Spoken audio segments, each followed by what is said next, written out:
Well, hello there, humans, hippies, earthlings, whoever you are, wherever you are, whatever you're doing, and if you're lucky enough indeed to be doing it too, welcome back to another tactical discussion. I'm going to show you some things here that will win you chicken dinners. This is basically how I win chicken dinners, is not by being the best player out there, it is by being the sneakiest player out there. I do an awful lot of things that are all about outthinking the opponent, and I have to, because it's pretty competitive these days. People have got a lot better at PUBG Mobile than they were in Season 1, and I'm not just talking about getting on top of a silo like I am here just outside of Gatka. And there's a lot more going on to the game now. People make better decisions. There are a lot more people that can play, and particularly in squads, you're finding more and more that there are full four-man squads of competent players using voice comps, which is hats off. So if you want to beat them, you've got to do things like this. You've got to outthink the opposition. You've got to put yourself in positions that give you an inherent advantage and make you more likely. Now, in any situation, there is a best way to do it, or at least a way that's going to be the most successful. And we're looking for that situation and that way to be more successful in all these video clips. Now, the first one here is pretty obvious. I mean, if you're on a roof and they're not, you get to overlook them, you get the win. Happy days, right? But I'm going to show you some universal ones. Stuff like there's a roof coming up that I will show you that's just on the edge of Novo crates. And it's the kind of building that you see absolutely everywhere across the PUBG Mobile universe. And it's this roof line here. Now, obviously, you can climb up on the door. That's all well and good. And then you can climb up on the roof. Now, do you see how it's shaped like an L?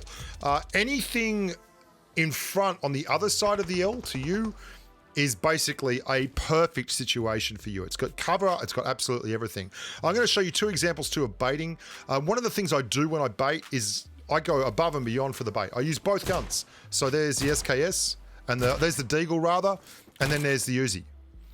And that bait just draws that dude in straight away. Hey, he's mad for it because he hears two gun noises, two separate gun noises, which means there's two frags on offer. And it means he's going to throw caution to the wind so he can get down there and get the frags first. Now, this roof, let's go back to the roof and talk about the roof line here. This is the perfect kind of situation to use this door climbing ability on, especially in third person. If you're playing TPP and you want to peek across the top of a roof line without taking any damage yourself and just rain down mollies and all kinds of things and get to pick the engagement, like this is it, right? And these roofs are absolutely all over Erangel. Another thing is boxes. Boxes are like little fishing lures that you throw out into the world. There's a box that I knocked a bloke and killed a bloke earlier up in the top left-hand corner there, and lo and behold, someone turns up to loot the box, right? That's not the bot. The bot is the bloke that you can see bottom left of the screen coming in right now. That's a bot. That guy I'd been tracking around for ages, but I knew that he was going to turn up the top there at one point and give me that split second of perfect shot.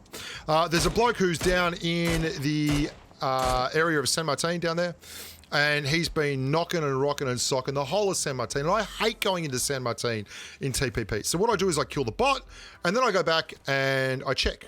Is that box still safe? Is it still oh, hello, someone's looting it. It's in the middle of the road. It's wide open, but I went back and checked it because it's like having a trap. It's like just setting a bear trap out. And that is indeed the bloke who'd been owning it up down there. Let's go back to the baiting part of things. One of the best things about baiting, if you are an experienced player, is you can tell what a bot sounds like. But when you actually hear two separate guns in full auto and in fast tap, that you can identify as, say, a Mini 14 and a Scar L. And doesn't the Scar L sound amazing with the new high definition sounds, by the way? And then, you know, you put these guns out there, that draws attention. Now, there is a fellow who's been killing everyone in San Martin. I've come out of Hacienda del Patron, only got the 2 kills to my name, feeling a little bit down at heel. I want to get things done, so I'm waiting for this young amigo to pope along. Now, he does this well. What he does is exactly the way I'd approach this as well. He goes down to the edge of the ridge line so that he's got a chance to duck down the other side of the ridge to my right here, or stay high, depending on where incoming fire is from. Unfortunately for him, the angle that he comes in on is literally the worst possible angle for this, because I get a look right down the ridge at him. So you're going to see he's going to turn up in just a second. It's like the calling to the heart. They can't ignore it. It's free frags. They're thinking there's a situation down here. I can TPP. It's great content. Let's get that click-through rate. Scar, I'll do your job, and we're away. Sounds good, right? Sounds good. Lots more where this is coming from. Don't worry about that. Lots more. Now, there's a bloke on the hill behind me. I can't find out where he is. It's getting late in the circle. I'm inside the circle, but I'm actually going to rotate out. The reason being, I just want this guy to shoot at me so I can freaking figure out where this dude is. He is somewhere on that hill above me, but I can't spot him. And every time I poke, he's having a crack at me. I strongly suspect he's in a bush, and I'm going to see if he starts shooting at the car, and that will give me a great idea on exactly what he's up to. So if there's someone firing over there and I can't see them, the mathematics of the equation are quite simple. He has to be inside soft cover. Hear it? It's still going on. It's still firing at my car and stuff. I'm like, okay, he has to be in that bush. It is the only overlook. Let's have a look. There's a slight differentiation in that middle bush. Bang. Thank you very, very much, Clinton Cateson. Okay, this one. Let's talk about grenades. When you throw grenades, the real easy thing to do is just get frustrated and just chuck up a whole heap of grenades. You can do that. But one of the things I like to do is try and marry the footsteps up with cover. I heard footsteps going to the right, and so I threw it at the other cover that was there. It happened to be my Jeep, which wasn't ideal, but it was exactly where the bloke was, which is a little bit unfortunate because I trashed my Jeep, but I still got the flag. And if you don't have any cover that you can really see, then if you're playing TPP, the best guess is that they are going to move underneath the ridgeline to the point where they can see over the ridgeline without you seeing them, and then they can poke once they get lucky. So I'm driving down here, 3 people left. I see someone just running around down there on the right. I immediately stop. I switch to McGren's, and I'm going to bracket the little section between where I last saw that guy and where I am now, just on the edge of the ridgeline, and then take the hell off. And hopefully he gets one of those between the teeth, or at least it hurts him. No, you just ate the whole thing. It's exactly where I thought he'd be, because that's where I would have been if I was trying to be a sneaky grub. Something else a lot of people don't realise is if there's a gren incoming, it's not necessarily a frag.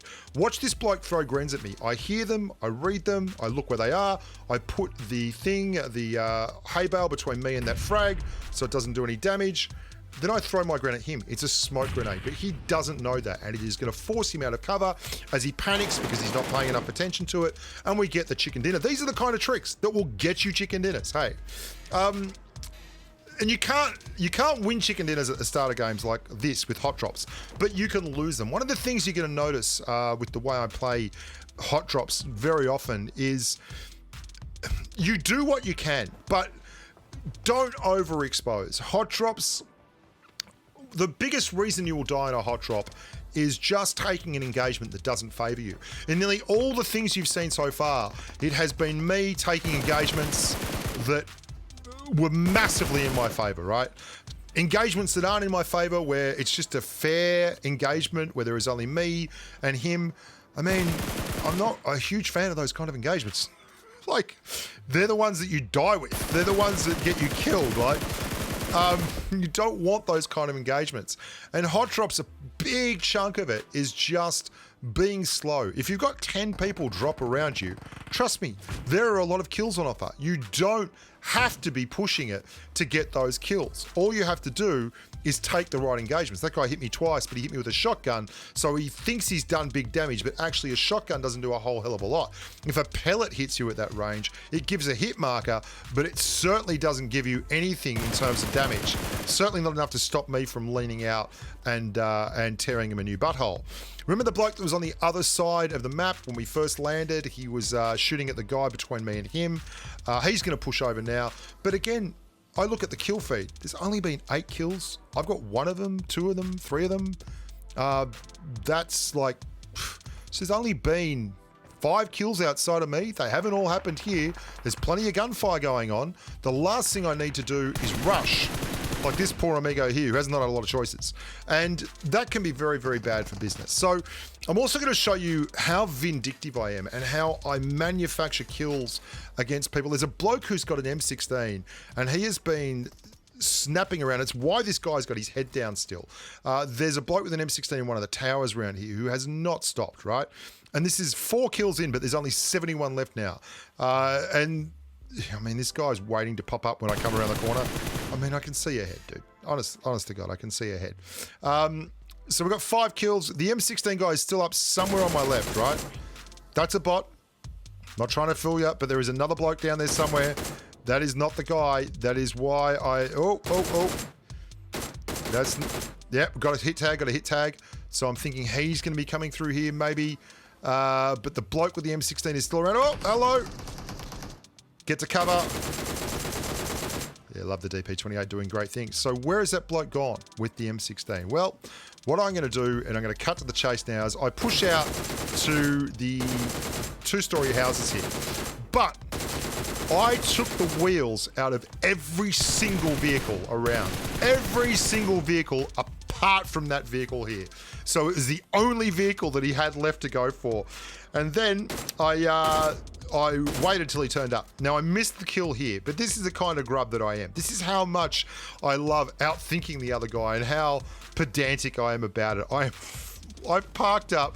I've killed all the other cars, so I knew that direction he had to come from. And that was the only one, if I'm honest, that I couldn't get good shots on, not without revealing myself or revealing where I was in, or the position I was in, to the guy who was actually camping that tower.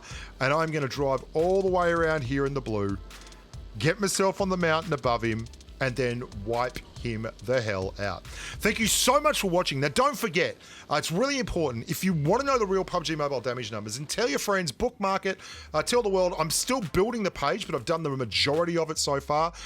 thebushka.com. All the numbers are going to be up there. Most of them are up there already. At least a lot of the standard numbers are, like time to kill and damage and rate of fire. That's all coming up. So make sure you look at that page, thebushka.com. Tell them I sent you and you'll save 10% off. And just all look after yourselves and be nice to each other and try and be sneakier. The game's a lot more fun when you outthink people like that. This guy's like, seriously, did this guy go to all that trouble just for one frag 2,000 meters behind the zone line? And the answer is 100% yes.